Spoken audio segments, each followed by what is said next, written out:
In fact जो Olympic का charter कहता है वो ये कहता है कि सरकार का कोई इंटरफेरेंस नहीं होगा। कॉमनवेल्थ में जो इस शहर ने झेला है, एक लेन आपने पूरी तरीके से कॉमनवेल्थ की गाड़ियों के लिए कर दी। हाइजीन एक चीजें हैं, जैसे आप देखोगे मोस्ट ऑफ द स्टेडियम में सबसे बेकार हालत में टॉयलेट्स हैं। वो इसलिए होते हैं क्योंकि वीआईपी का अलग वॉशरूम होता है। अगर वीआईपी भी उसी वॉशरूम में जाए जिस वॉशरूम में एथलीट्स जाए, तो जो अधिकारी हैं वो बट ऑब्वियसली उस वॉशरूम को भी उतना ही साफ रखेंगे। बिल्कुल। बीसीसीआई के पास 50,000 करोड़ उसके खाते में बड़े अभी बैलेंस में है। वो सुनने वाला है तुम्हारी। सच बताऊं तो अब कोई देश ओलंपिक्स करना नहीं चाहता है, क्योंकि घाटे का सौदा है। बिल्कुल घाटे का सौदा है।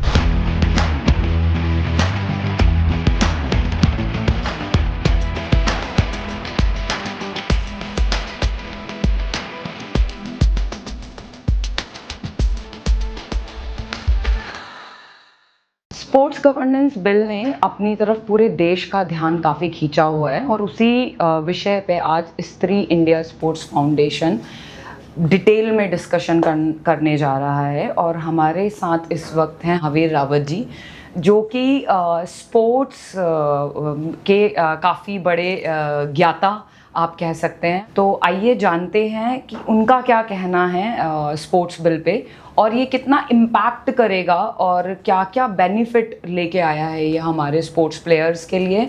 और डेफिनेटली जब हम स्पोर्ट्स प्लेयर की बात करते हैं तो उसमें फेडरेशंस भी हैं और काफ़ी सारे गेम्स और किस तरीके के चिन्ह हैं जिनको हम यूज़ करते हैं जगह जगह इवेंट्स में, और काफ़ी सारी चीज़ें।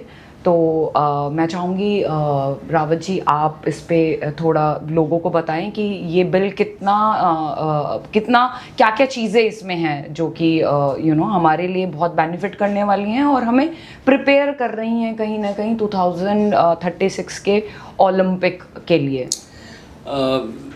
पहले तो थैंक यू, आपने जो इंट्रो दिया। हालांकि मुझे लगता नहीं कि मेरे पास कुछ इतना नॉलेज है, पर फिर भी आपने जब जोर दिया ही है तो हम भी कोशिश करेंगे कि इस पॉडकास्ट के ज़रिए जो निटी ग्रिटीज़ हैं स्पोर्ट्स गवर्नेंस बिल 2025 की लोगों तक पहुंचाएं। देखिए, जब भी ऐसा नहीं है हमारे पास बिल नहीं था, एक नया बिल क्यों लाता है? वो जैसे हमारे पास जितने ऐप्स हैं वो बार बार एक नोटिफिकेशन आता है कि अपग्रेड का टाइम हो गया है जी। तो वैसे ही एक स्पोर्ट्स बिल में भी अपग्रेड का टाइम हो गया था, क्योंकि बहुत लोगों को ऐसा लग रहा था कि स्पोर्ट्स में पिछले 10 सालों से बहुत कुछ हो तो रहा है, बिल्कुल, लेकिन कुछ समन्वय नहीं है। सरकार दिल खोल के पैसा दे रही है, खिलाड़ियों को अच्छे खासे स्पॉन्सर्स आ रहे हैं, अलग अलग स्कीम्स खिलाड़ियों के लिए। खेलो इंडिया इस देश में क्रांति एक लेकर आया है, उसने इतना बड़ा प्लेटफॉर्म दिया है तमाम स्टेजेस पे, लेकिन कहीं कुछ उसका नतीजा निकल कर नहीं आ रहा है। फेडरेशन के साथ एक तालमेल नहीं बन पा रहा है। तो अब जो इसमें कुछ स्ट्रक्चरल चेंजेस लाए हैं कि अगर आप नेशनल स्पोर्ट्स फेडरेशन अगर आप हैं तो पहले आपको स्पोर्ट्स मिनिस्ट्री से उसका एक एफिलिएशन लेना होता था, और साई अपना ड्यू डिलिजेंस करके स्पोर्ट्स मिनिस्ट्री को फीडबैक देती थी और वहाँ से आपको अपना मिल जाता था एफिलिएशन। लेकिन अब एक नई चीज़, एक नया संगठन बनने वाला है जिसमें नेशनल स्पोर्ट्स बोर्ड होता है। नेशनल स्पोर्ट्स बोर्ड होगा जो अब तमाम फेडरेशंस के कामकाज पर नज़र रखेगा। ये इसमें पहली चीज़ है। हम पॉडकास्ट के दौरान फिर उसमें डिटेल में जाएंगे कि नेशनल स्पोर्ट्स बोर्ड में काम कैसे होगा। दूसरा एक आता है कि अगर आप जो खिलाड़ी की और संस्था की मेन चैलेंज क्या होता है, एक होता है सिलेक्शन और दूसरा होता है फेडरेशन का इलेक्शन। करेक्ट। तो ये दोनों सिलेक्शन और इलेक्शन में जब भी किसी को परेशानी होती है तो वो जाता है कोर्ट। अब कोर्ट का रास्ता हर कोई नहीं अपना पाता है, क्योंकि कोर्ट महंगे होते हैं, वकीलों की अपनी फ़ीस होती है, वहाँ का अपना एक तामझाम होता है, सीपीसी के थ्रू जो है वो यूज़ होता है। तो बहुत मुश्किल हो जाता है एक नॉर्मल प्लेयर के लिए वहाँ पर अपना काम करना। तो अब एक नेशनल स्पोर्ट्स ट्रिब्यूनल बनाया गया है, जहाँ पे जो ट्रिब्यूनल के लोग हैं, जो अभी मैंने जितना पढ़ा है, जो ट्रिब्यूनल के लोग हैं वो भी स्पोर्ट्स से जुड़े होंगे। बिल्कुल। खिलाड़ी अपनी खुद पैरवी कर सकता है, यानी उसे वकीलों का खर्चा नहीं होगा, तो खिलाड़ियों के लिए थोड़ा आसान बनाया गया है। तीसरा, इसमें महिलाओं की जो भागीदारी है, करेक्ट, वो एक इम्पॉर्टेंट है कि अब कंपलसरी कर दिया गया है कि एग्जीक्यूटिव कमेटी, जब भी कोई नेशनल फेडरेशन, जैसे आप kho kho federation, boxing federation, Paralympic committee of India एक फेडरेशन है, आईओए एक फेडरेशन है, करेक्ट, तो उनकी एक एग्जीक्यूटिव कमेटी होती है जिसमें 15 लोग होते हैं। करेक्ट। उस 15 में से अब 4 महिलाएं होंगी ही होंगी। ओके। तो ये एक अच्छी बात है। बिल्कुल। और दूसरा है कि जो फीमेल हैरेसमेंट होती है, चाहे वो एथलीट्स हों, कोचेस हों, तो उनको रिड्रेसल करने के लिए भी एक स्कीम बनाई गई है कि आप बहुत स्ट्रिक्ट उन पे कार्रवाई की जाए। तो हमेशा, जैसे मैंने कहा, कि एक बेटरमेंट के लिए होता है। इंटेंशन सरकार का अच्छा है, लेकिन ऐसा बहुत कुछ है जो सरकार कर सकती थी। ओके, सो जैसे कि आपने बोला इसमें 4 महिलाएं हैं 15 मेंबर्स में से, तो क्या ये 4 महिलाएं हमारी एक्स स्पोर्ट्स पर्सन होंगी या ये नॉन स्पोर्ट्स पर्सन होंगी, पॉलिटिकल पर्सन होंगी? ये महिलाएं कौन रहेंगी? क्या अभी कुछ डिफाइंड हुआ है ये, या अभी इसमें बाकी है?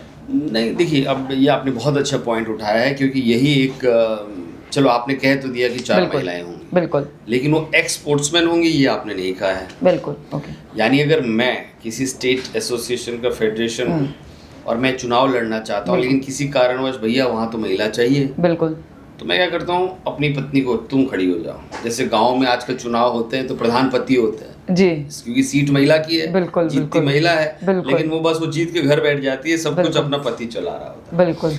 तो क्या सरकार ये कर सकती थी कि ऐसा प्रावधान बनाए कि वो जो 4 महिलाएं आपने एग्जीक्यूटिव कमेटी में रखी हैं, वो स्पोर्ट्स पर्सन होनी चाहिए। बिल्कुल, बिल्कुल। तो उससे क्या होता है ना, आपको सीधा स्पोर्ट्स पर्सन का पार्टिसिपेशन आ रहा है, पहली चीज। बिल्कुल। दूसरी चीज, एग्जीक्यूटिव कमेटी के ऊपर एक वर्किंग कमेटी होती है, ओके, जिसमें प्रेसिडेंट जी, सेक्रेटरी, ओके, ट्रेजरर और वाइस प्रेसिडेंट।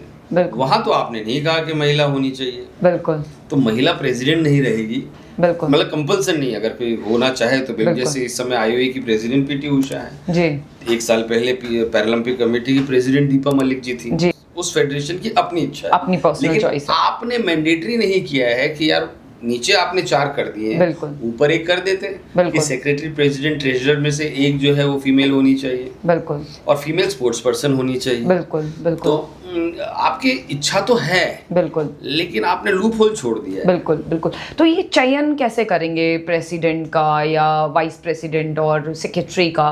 कैसे इनका चयन प्रक्रिया क्या है? क्या इसमें गवर्नमेंट इन्वॉल्व रहेगा, साई इन्वॉल्वमेंट रहेगा या स्पोर्ट्स मिनिस्ट्री का इन्वॉल्वमेंट रहेगा? Who is going to take care of this? Federation कैसे चलता है, ये आम आदमी को भी समझने की बात है कि सरकार का जीरो इंटरफेरेंस होता है।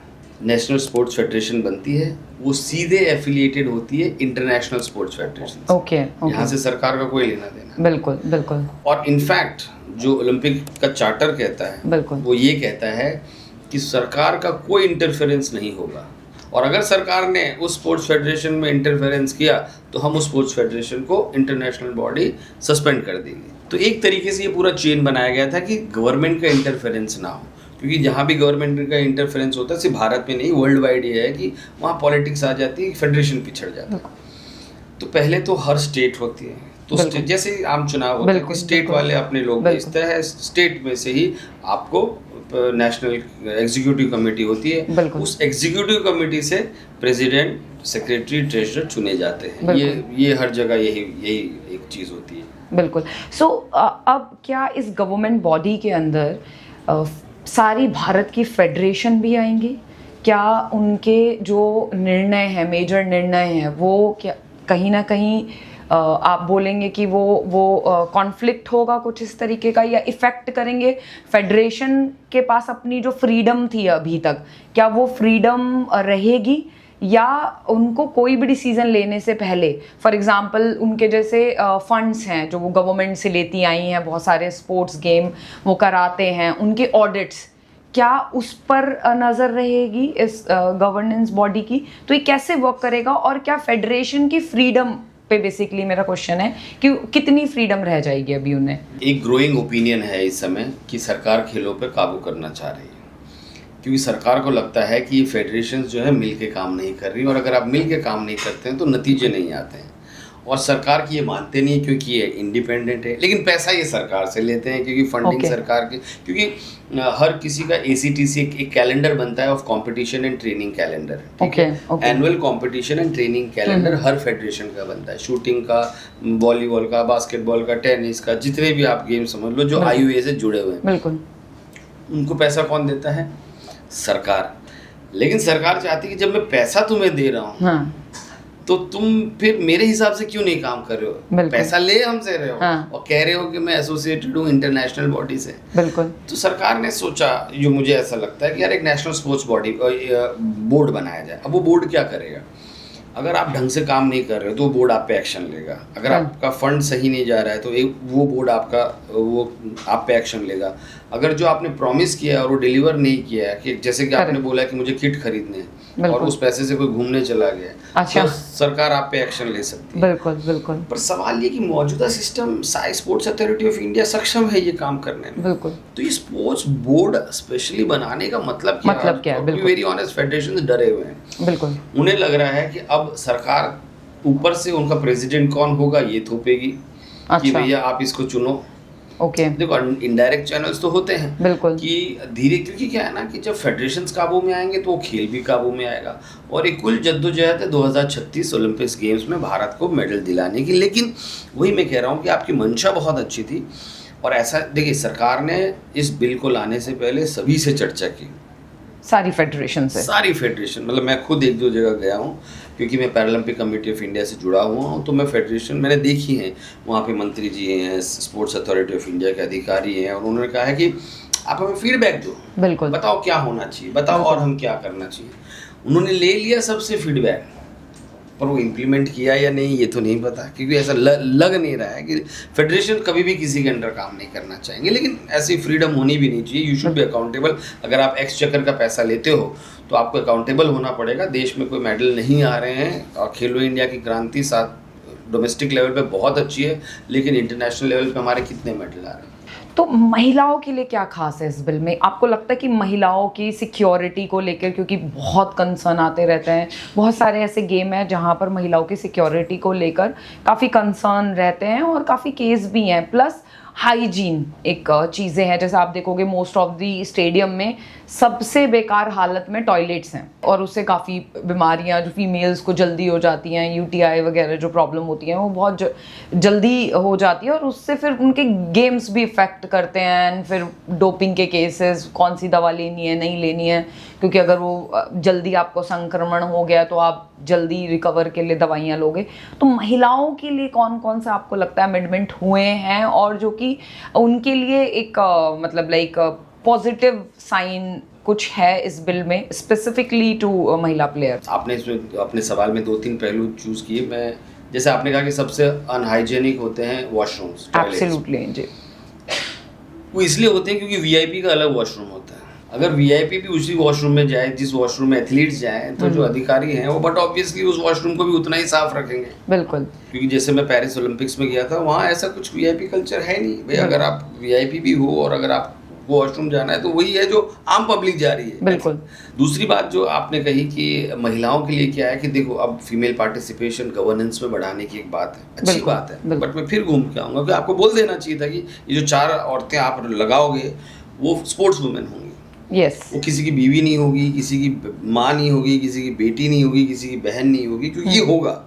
आपने कहा कि जहाँ वुमेन की हैरेसमेंट होगी, करेक्ट, वहाँ पे हम स्ट्रिक्ट एक्शन लेंगे। करेक्ट। लेकिन क्या एक्शन लोगे? टाइम फ्रेम बताया आपने कि 6 महीने के अंदर हमको उसका जवाब चाहिए उस इंक्वायरी का, या इंक्वायरियाँ चलती रहती हैं। तो ये सारी चीज़ें मुझे लगता है कि ये सिर्फ देखो कहना तो नहीं चाहिए, लेकिन अब अगर हम जर्नलिस्ट नहीं कहेंगे तो कौन कहेगा कि या तो ये सिर्फ दिखावा है। करेक्ट। क्योंकि पेरिस के जो गेम्स थे वो कम लोग जानते हैं कि 50-50 गेम्स थे, उतने ही मेल पार्टिसिपेंट थे, उतने ही फीमेल थे। दे मेड इट श्योर कि it was a gender neutral Olympics. Oh wow. कि उतने ही फीमेल उतने ही मेल पार्टिसिपेंट, उन्होंने एंट्री भी उस हिसाब से दी थी। तो वो एक कोशिश वर्ल्ड वाइड हो रही है, लेकिन सवाल ये है कि हमने 4 महिलाएं रखो, लेकिन वो कौन महिलाएं होंगी पता नहीं। अच्छा, महिलाएं एग्जीक्यूटिव कमेटी में होंगी, सेक्रेटरी वेक्रेटरी बनेंगी, वो नहीं बनेंगी। आप हैरेसमेंट के खिलाफ हो, लेकिन उनकी क्या डेडलाइन होंगी ये आपको पता नहीं। और दूसरी एक बात जो मुझे थोड़ी सी लगती है कि गाँव में, देहात में, जहाँ से हमारे चैंपियन आते हैं, आपको क्या लगता है दिल्ली बॉम्बे के शहरों में से कोई को निकलेगा? इनके बच्चे, आजकल के 80% बच्चों को मोबाइल से फुर्सत नहीं है। पार्क में आप चले जाओ तो वहाँ बुजुर्ग योगा सांसें फुला रहे हैं, एक्सरसाइज कर रहे हैं वहाँ। करेक्ट। ठीक है, वहाँ जैसे कोई बच्चा फुटबॉल खेलता है, क्या कर रहे हो, भागो यहाँ से। ये मैं भुक्तभोगी हूँ, मेरे 2 जो बच्चे हैं वो कहाँ खेलें, बिल्कुल। कहीं खेलने की जगह नहीं बची है, स्टेडियम्स इतनी दूर दूर है। हमारे टाइम तो कोई भी बैट बॉल उठा के कहीं भी खेलने लगता था, कोई भी दौड़ने लगता था कहीं बिल्कुल, भी। आजकल जगह नहीं है, और जिसके पास पैसे नहीं है वो आजकल खेल भी नहीं सकता है। बिल्कुल। तो जो आपके चैंपियन कहाँ से निकलेंगे? गरीब घर से, गाँव से, देहातों से, बिल्कुल, जहाँ स्ट्रगल है, जहाँ भूख है। बिल्कुल। उनके लिए आपने कोई स्कीम नहीं लाई। क्या बीसीसीआई इस बिल के अंदर आएगा? ये ऐसा मगरमच्छ है जो ये किसी के हाथ नहीं आने वाला। अच्छा, पहले आपने क्या किया, बिल में बीसीसीआई को रखा, बिल्कुल, ताकि कहते हैं ना कि यार सपोज अगर एक मालिक को किसी की सैलरी नहीं देनी है, बिल्कुल, तो वो क्या करेगा कि जो सबसे अच्छा एम्प्लॉय होगा उसकी भी सैलरी रोक लेगा, बिल्कुल, ताकि सबको क्या बोलेगा वो, जब उसको नहीं मिली तो तुमको कैसे मिल जाएगी। जब टीचर को कुछ नहीं करना होता है तो वो कहता है जब इसको मैंने नंबर नहीं दिए तो तुम्हें कैसे नंबर दे दूंगा। ठीक है, फिर धीरे धीरे पता चला कि भैया जब जो बिल आया उसमें से बीसीसीआई का नाम ही गायब हो गया। ये स्पोर्ट्स मिनिस्ट्री का कितना बजट होगा मैं आपको बताता हूँ, 2000 करोड़, 3000 करोड़, इतना ही बजट है पूरा देश। बीसीसीआई के पास 50,000 करोड़ उसके खाते में बड़े अभी बैलेंस में है, वो सुनने वाला है तुम्हारी। और उस पर देखो जरा कितने कितने लोग हैं। तो पहले बोला कि अच्छा, क्योंकि सारे फेडरेशन, अरे बीसीसीआई भी आने वाला है, बीसीसीआई भी आने वाला है, तो वो भी चुप रहा क्योंकि उसे पता था। वहाँ से कहीं किसी ने फ़ोन किया होगा, भैया हमें अपना ज़िंदगी जीने दो, हम ना तुमसे पैसे लेते, भाई तुम्हें हमसे चाहिए तो ले लो। तो फिर सरकार ने जो अमेंडमेंट किया उसमें क्या लिखा, ये कानून उसी पे लागू होगा जो सरकारी पैसों से चलता है। तो सरकारी पैसों से तो एक ही खेल है जो नहीं चलता है, क्रिकेट। और वो भी देखो जमीन सरकार की है, हर जगह जो बीसीसीआई के ग्राउंड्स हैं वो सरकारी जमीन पे हैं। बिल्कुल। पर पैसा उसे कमा बीसीसीआई रहा। खैर वो एक अलग नेक्सस है या अलग हम कहते हैं वो ड्रॉबैक है। बट बीसीसीआई अपना आपके आरटीआई के अंडर है, बीसीसीआई ना आपके बी के अंडर है। बीसीसीआई एक पैरेलल बॉडी है और उसको पता नहीं, जब आया था तो मुझे किसी शो पे बुलाया था, तो मैंने कहा था कि मैं तो हैरान हूँ कि बीसीसीआई का नाम इस पे है। मैंने ये भी कहा था कि आखिरी बिल में जब तक पास नहीं हो जाता मैं ये नहीं मान सकता कि बीसीसीआई इसमें आएगा। तो अगले ने कहा कि नहीं ये सरकार तो कुछ बदलने वाली है, ये कर देंगे वो कर देंगे। मैं भी चुप था। मैं देख लो बीसीसीआई इस बिल में है ही नहीं। बिल्कुल। आपको लगता है कि इस बिल के आने से हम अपने को प्रिपेयर कर पाएंगे भारत में 2036 के ओलंपिक को खिलाने के लिए? क्या कोई प्रिपरेशन हम कर पाएंगे, मोर मेडल जीत पाएंगे आने वाले ओलंपिक में जो आने वाले हैं अभी? सच बताऊं तो अब कोई देश ओलंपिक्स करना नहीं चाहता है, क्योंकि घाटे का सौदा है। बिल्कुल घाटे का सौदा है और कितने अरबों रुपए लग जाते हैं। बिल्कुल। लेकिन वो जो देश होते हैं वो जैसे हेलसिंकी में हुआ, जैसे है एक अटलांटा ओलंपिक्स हुए 96 में, सियोल ओलंपिक्स हुए। ये ओलंपिक्स क्यों होते हैं? ये होते हैं कि आप एक नया शहर बसा दें। बिल्कुल बिल्कुल। भाई अटलांटा तो वहाँ बंजर जमीनें थी, बिल्कुल, वहाँ पे पूरा गेम्स हुआ और गेम्स के बाद अटलांटा एक नया शहर बस गया। बिल्कुल, है ना। और लेकिन हम क्या करते हैं, कुछ भी हो, दिल्ली में कॉमनवेल्थ में जो इस शहर ने झेला है, उस समय मैं जर्नलिज्म की बहुत शुरुआत ही कर रहा था, एक लेन आपने पूरी तरीके से कॉमनवेल्थ की गाड़ियों के लिए कर दी। बिल्कुल। ये सिटी में वैसे ही आम दिनों में ट्रैफिक रहता है। बिल्कुल बिल्कुल। पब्लिक फिर आप नहीं चाहते ना कि बगल में ऑस्ट्रेलिया की बस जा रही है और लोग गालियां देते रहे, भाई कहाँ से आ गए हमारे शहर में, इनको तो किसने, क्योंकि उनको प्रॉब्लम हो रही है। हम ओलंपिक्स अगर करेंगे, पहली बात तो डोपिंग में हम इसमें फर्स्ट या सेकंड नंबर पे चल रहे हैं। अब आप देखो मोस्टली जो बड़े बड़े इवेंट्स हैं वो गल्फ कंट्रीज ले रही हैं। बिल्कुल बिल्कुल। हमने देखा वो कतर में भी हमारे साथ ही चैलेंज कर रहा है, वो उसे भी चाहिए। तो अगर उसे सीरियसली चाहिए होगा तो वो भी एक बहुत बड़ा दावे था। और फुटबॉल वर्ल्ड कप किसी ने सोचा था 40 डिग्री 45 डिग्री में फुटबॉल वर्ल्ड कप कतर के पास होगा? क्योंकि वो एक जो हमारी सोच है गल्फ कंट्रीज के लिए कि यार यहाँ कुछ नहीं हो सकता, ह्यूमन राइट्स खराब है, ये वो उस परसेप्शन को तोड़ना चाहता है। एक फौजी और एक खिलाड़ी के अलावा और किसी को ये हक नहीं है कि वो दूसरे के देश में जाके अपना झंडा फहराए। बिल्कुल। हमारे पास है, लेकिन क्या हम उसके लिए कितना तैयार? अच्छा, फिर हम लेके कहाँ जा रहे हैं? अहमदाबाद। पहले से बसा बसाया है। बिल्कुल बिल्कुल। कहीं एक आप ऐसी जगह सोचो जहां भी बंजर है, जहां वो पैसा डाल के कुछ नया ला सकते हैं, कुछ क्रिएट कर सकते हैं। और नई एक स्मार्ट सिटी तो आज तक मुझे लग नहीं रहा कि कोई स्मार्ट सिटी बनी है। क्या पता ओलंपिक्स के में हम एक ऐसी स्मार्ट सिटी बना दें कि हाँ यार हम ये बनाना चाहते थे। मैं चाहता हूँ कि कुछ नया हम क्रिएट करें। हम न दिल्ली में करें, न भुवनेश्वर में करें, न अहमदाबाद में करें, न हैदराबाद में करें, हम कुछ नया बनाएं। सो एक और चीज़ मैं पढ़ रही थी और वही मैं आपसे जानना चाहती हूँ। जैसे एक जगह पर उन्होंने मेंशन भी करा है बिल में कि जो चिन्ह है, जैसे इंडिया नेम है या आप तिरंगा का यूज़ करते हैं या और भी काफ़ी चीज़ें जो आप अपने कंट्री से रिलेटेड जो चिन्ह नेम आप यूज़ करते हैं, तो इन पे भी सख्ताई होगी। तो इस पे थोड़ा मतलब जनरल पब्लिक के लिए मैं आपसे मतलब पूछना चाहती हूँ कि क्या है ये, ताकि कोई भी फेडरेशन है, जैसे हमारा ही नाम है स्त्री इंडिया स्पोर्ट्स फाउंडेशन ना, तो हमने भी एक इंडिया बीच में रखा है, तो हम तिरंगा नहीं यूज़ कर रहे हैं, हमारे अपने कलर हैं हमारे फाउंडेशन के। तो आने वाले टाइम में अगर कोई फेडरेशन है या कोई भी स्पोर्ट्स करा रहा है, खो खो करा रहा है, कबड्डी करा रहा है, कुछ भी कोई भी लीग आ रही है, तो वो क्या कुछ सेलेक्टिव कलर्स ही वो यूज़ कर सकते हैं, इंडिया का नाम यूज़ कर सकते हैं, नहीं कर सकते? नहीं, उसमें ये है कि मैं आपको बताता हूँ कि जो सीधा एग्जांपल मेरे जहन में आ रहा है, एक यहाँ पे है दिव्यांग cricket board of India. Okay. वो दिव्यांगों को लिए क्रिकेट सपोजिटली वो कराता है। बिल्कुल। फिर ऐसे ही एक और संस्था है of India, suppose x handball of India या ये।